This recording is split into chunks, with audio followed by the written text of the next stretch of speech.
ये तस्वीर आप देखिए, प्रधानमंत्री नरेंद्र मोदी कजान हवाई अड्डे पर पहुंचे और उनका स्वागत किया गया, अभिनंदन किया गया, वेलकम किया गया। सबसे मिल रहे हैं प्रधानमंत्री, सबका अभिवादन स्वीकार कर रहे हैं प्रधानमंत्री नरेंद्र मोदी। एयरपोर्ट से ये सीधी तस्वीर, प्रधानमंत्री नरेंद्र मोदी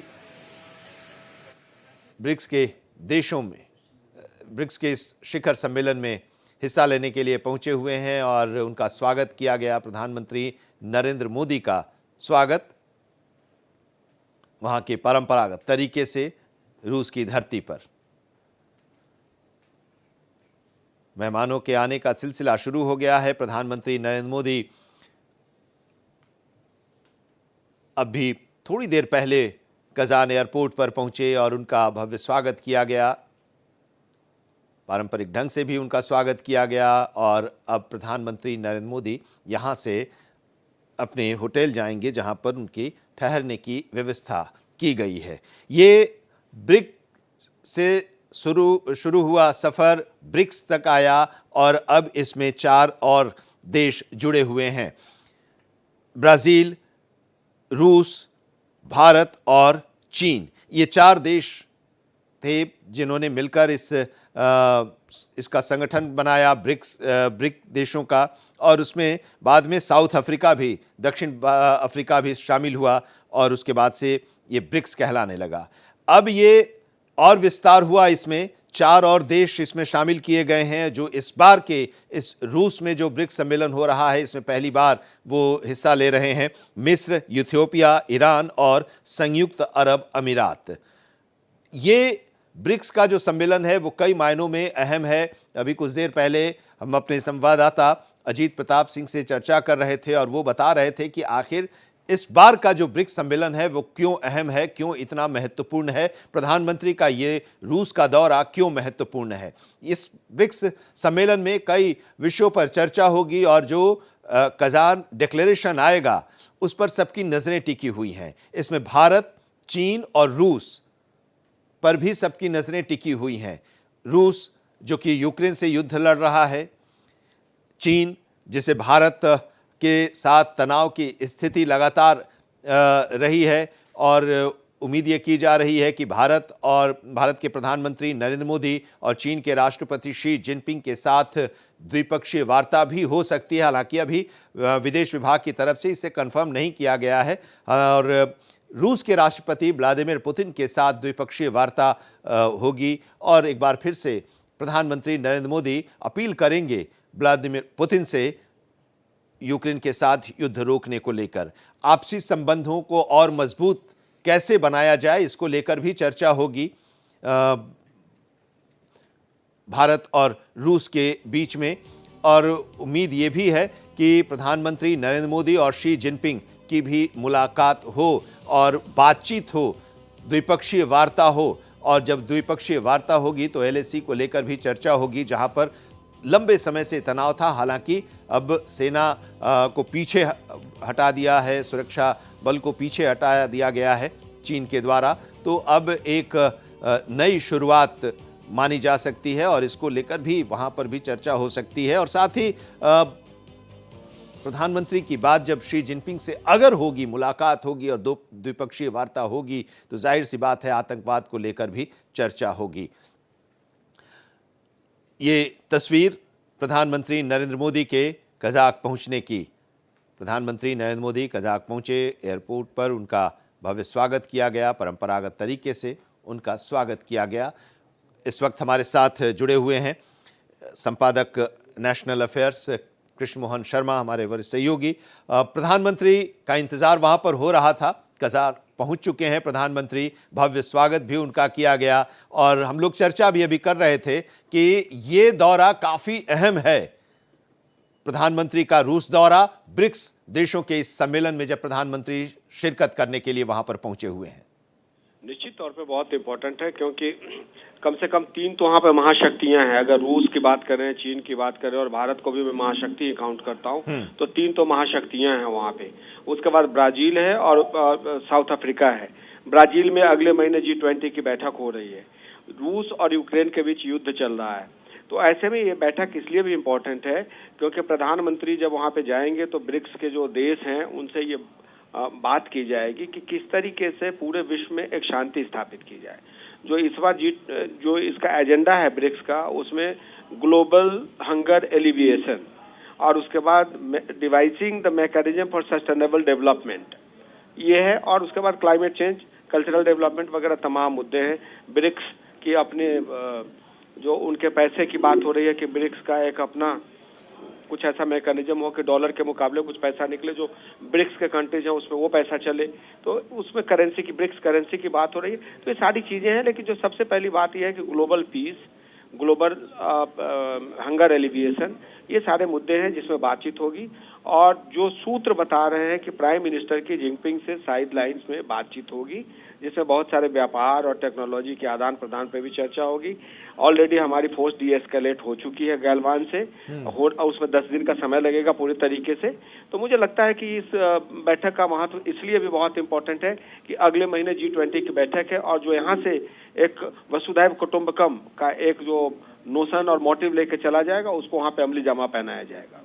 तो ये काफी अहम है। अभी आपने जो बात कही कि ब्रिक्स देशों का एक अपना करेंसी हो, इस पर भी चर्चा हो सकती है। डॉलर पर से निर्भरता को कम किया जाए।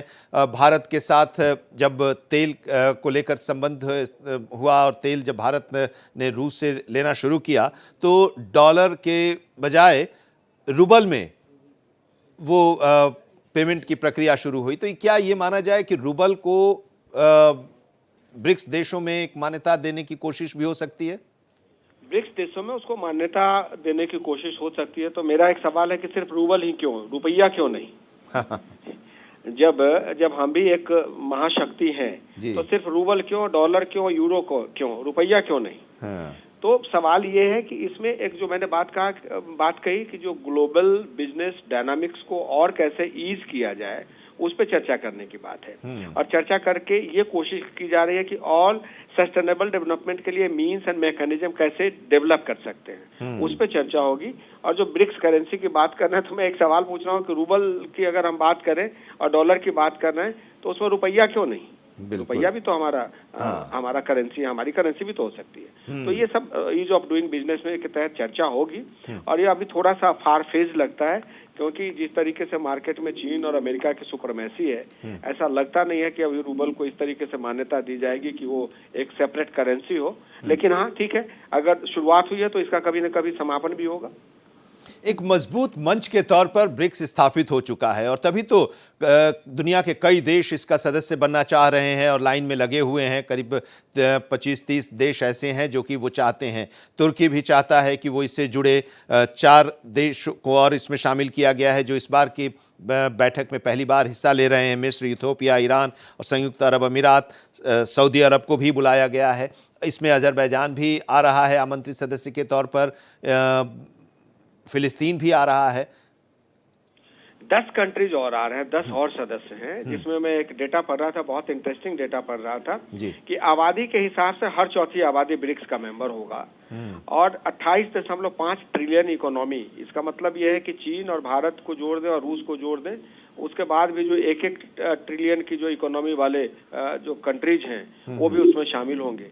तो जाहिर सी बात है कि जब इतने 1/4 पॉपुलेशन का नेतृत्व करने वाली कोई भी संस्था या कोई भी बॉडी अगर आपस में बैठेगी, तो उसका दूर तक मैसेज जाएगा, क्योंकि हर चौथे व्यक्ति तक उसका फायदा या नुकसान होगा। तो ब्रिक्स में लोग इसलिए भी जाना चाहते हैं क्योंकि वहाँ पे 3 महाशक्तियाँ पहले से हैं।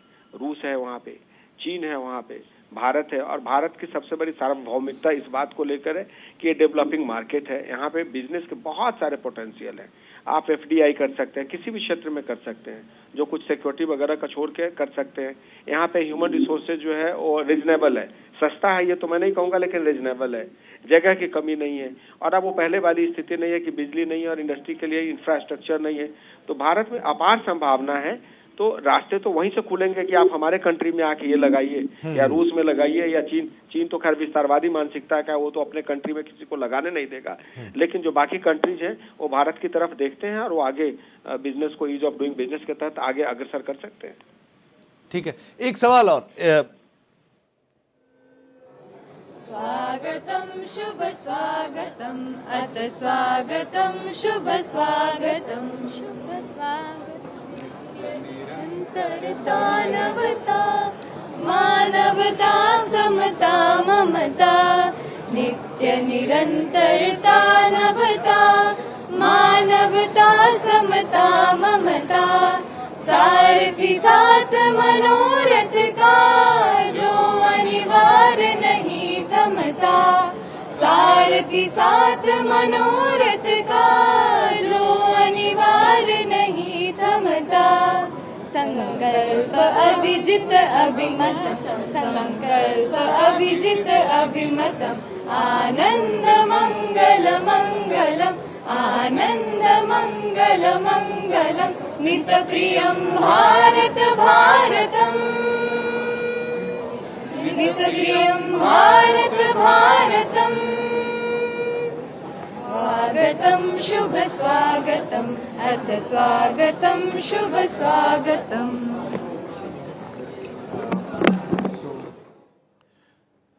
प्रधानमंत्री नरेंद्र मोदी का स्वागत और इस गीत के साथ स्वागत प्रधानमंत्री नरेंद्र मोदी का किया गया। भारतीय मूल के लोग जो वहां पर हैं उन लोगों ने प्रधानमंत्री का स्वागत किया और जहां भी प्रधानमंत्री जाते हैं, जिस देश में भी जाते हैं और वहां पर जो भारतीय होते हैं उनके साथ प्रधानमंत्री मिलते भी हैं और उनका स्वागत भी करते हैं।